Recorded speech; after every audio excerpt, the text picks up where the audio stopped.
Good evening. Good evening. Okay.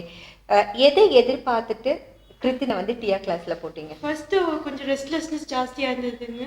Okay so okay. கிளாஸ்ல கொஞ்சம் கவனிக்கிறதுல கொஞ்சம் இதாக இருந்ததுங்க. ரெஸ்ட்லெஸ்னா ஹைப்பர் ஆக்டிவ், கொஞ்சம் ஆக்டிவ்னஸ் ஜாஸ்திங்க. ஜாஸ்தியா இருந்தது.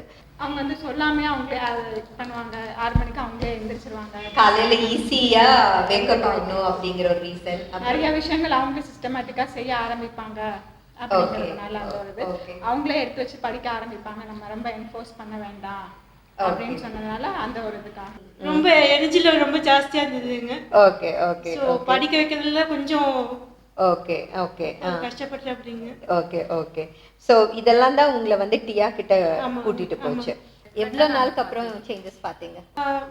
1 month to 1.5 monthsக்குள்ளே இருந்து நல்ல சேஞ்சஸ் தெரிஞ்சது. சேஞ்சஸ் தெரிஞ்சது. ஒரு மாசத்துல மேடம் ஒரு 1 monthக்குள்ளேயே நாங்க வந்து பார்த்துருக்கோம். ஒரு 2 months டைம். அதுக்கப்புறம் அவங்களே எடுத்து வச்சு படிக்க ஆரம்பிக்கிறது.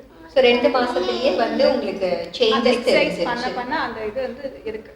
ஓகே, சேஞ்சஸ் தெரிய ஆரம்பிச்சிருச்சு 2 மாசத்துல. நீங்க இருந்தாலும் கொஞ்சம் லேட்டா பார்க்கலாமே அப்படின்னு சொல்லிட்டு விட்டுருந்தோம். நல்லாவே டிஃபரன்ஸ் இருக்கு. ஸோ ஃபர்ஸ்ட் சேஞ்ச் நீங்க என்ன கிட்ட கிருத்தின் கிட்ட பாத்தீங்க? எந்த சேஞ்சை பாத்தீங்க?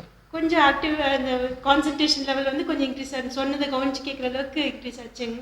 ஓகே. அவன் ரொம்ப சேட்டை பண்ணுவான். சேட்டை இப்போ கம்மி பண்ணிட்டேன்.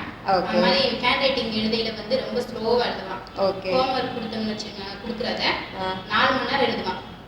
ஓ அப்படியே ஸ்ரீஹர்ஷன்? இப்போ பார்த்தீங்கன்னா ஒரு 10 மினிட்ஸ்ல எழுதிடுவான்.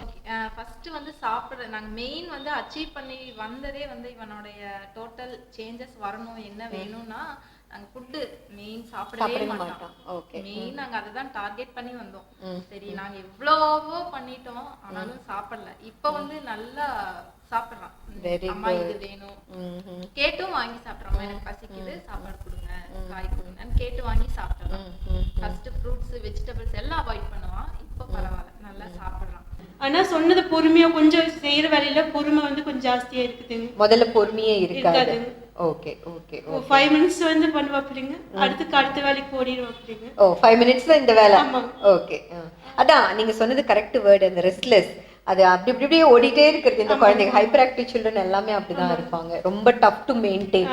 ஏன்னா அவங்களுக்கு வந்து எனர்ஜி நிறைய இருக்கும். அவங்கள நிறைய விஷயங்களுக்கு நம்ம டைவர்ட் பண்ணணும். இல்லைன்னா வந்து அவங்க வந்து அவங்க இது ஸ்பீடுக்கு நம்மளால ஈடு கொடுக்க முடியாது. ஹேண்ட் ரைட்டிங்ல வந்து கொஞ்சம் இதா இருந்துச்சு. இப்போ ஹேண்ட் ரைட்டிங்ல நல்லா மாற்று நல்லாவே ஏற்கனவே. ஓகே. நல்லாவே மாற்று. நீங்க பார்த்த முதல் சேஞ்ச் என்னது? அவளே எடுத்து வச்சு படிக்க ஆரம்பிக்கிறது. அதுதான் ஃபர்ஸ்ட் சேஞ்ச். அவளே வந்து புத்தகத்தை எடுத்து வச்சு படிக்கிறதா முதல் சேஞ்சா பாத்தீங்க. வேற என்னென்ன சேஞ்ச் லிஸ்ட் அவுட் பண்ணீங்களா? சொல்றது ஓரளவுக்கு கேட்கறது, சொல்றபடி கேட்கிறா. ஓகே. இன்னொரு விஷயம் என்னன்னா கேள்வி, எக்ஸ்ட்ரா கேள்வி, அது நம்மளாலே பதில் சொல்ல முடியாது. ரொம்ப அறிவுபூர்வமா இருக்கா? ஓகே. நெக்ஸ்ட் வந்து அகாடமிக் சைட் ஃபர்ஸ்டே கொஞ்சம் நல்லா பெஸ்டாவே இருந்தான். இப்போ நாங்க அது வந்து அவ்வளோ க்ளோஸ்டா நாங்க வாட்ச் பண்ணல. இருந்தாலும் ஃபர்ஸ்ட் நான் சொல்லி கொடுக்கணும். இப்போ வந்து டக்குன்னு உடனே படிச்சிடலாம். அவனே படிச்சுக்கிறான்.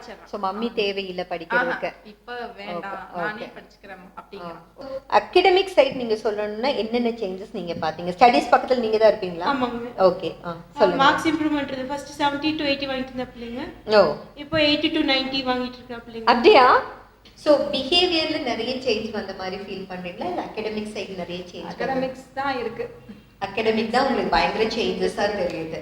அவளுக்கும் அந்த பொறுப்பு வந்துருச்சு. படிக்கணும், பொறுப்பு வந்திருக்கு, இம்ப்ரூவைஸ் பண்ணிக்கணும், நல்லா வந்துடணும்னா அவ ஃபீல் பண்றாங்க. ஈஸியா கிராஸ் பண்றதுனால நாங்க வந்து சும்மா ஒன்ஸ் அப்ப வந்து உட்கார்ந்து படிப்போம் ஒரு 1 hour அதுக்குள்ள. இப்ப வந்து அவனே படிக்கிறான்.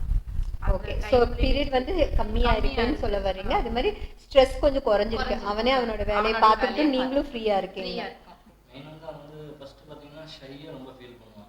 Okay okay. இப்போ வந்து போல்டா அது அந்த வித்தியாசம் உங்களுக்கு தெரியுது. ஒரு லெசன்லாம் படிக்கிறதுக்கு முன்னாடி எவ்வளவு டைம் எடுத்துக்குவாங்க? ஒரு லெசன் எடுக்கிறதுக்கு 1 hour ஆயிடுச்சுங்க.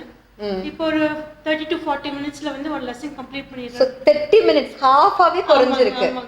படிக்கிற விஷயத்தை முன்னாடி நான் புக்கை வச்சு படிக்கிற நேரம் அதிகமாக தெரியும் எனக்கு. ஆனால் இப்போ அவன் படிக்கிறதே இல்லை. பரவாயில்ல, மெமரி பவர் இருக்கு அவன்கிட்ட. மெமரி பவர் நிறையா இருக்கு. கிளாஸ் மாதிரியான கிளாஸ் நம்ம குழந்தைகளுக்கு தேவையா? இந்த மாதிரி கான்சென்ட்ரேஷனுக்கு நம்ம ஒரு ஸ்பெஷலைஸ்டு கோர்ஸ் நம்ம பார்த்தது இல்ல. தேவைதான். கண்டிப்பா தேவைங்க. எதுக்காக இப்போ இருக்க ஃபாஸ்ட் லைஃப்ல பேரண்ட்ஸ்னால அவ்வளோ கேர் எடுத்துக்க முடியாதுங்க. ஸோ இப்படி ஒரு சப்போர்ட் கிடைக்கிறப்ப எங்களுக்கும் லைஃப் ஈஸியா எடுத்துக்க முடியுதுங்க.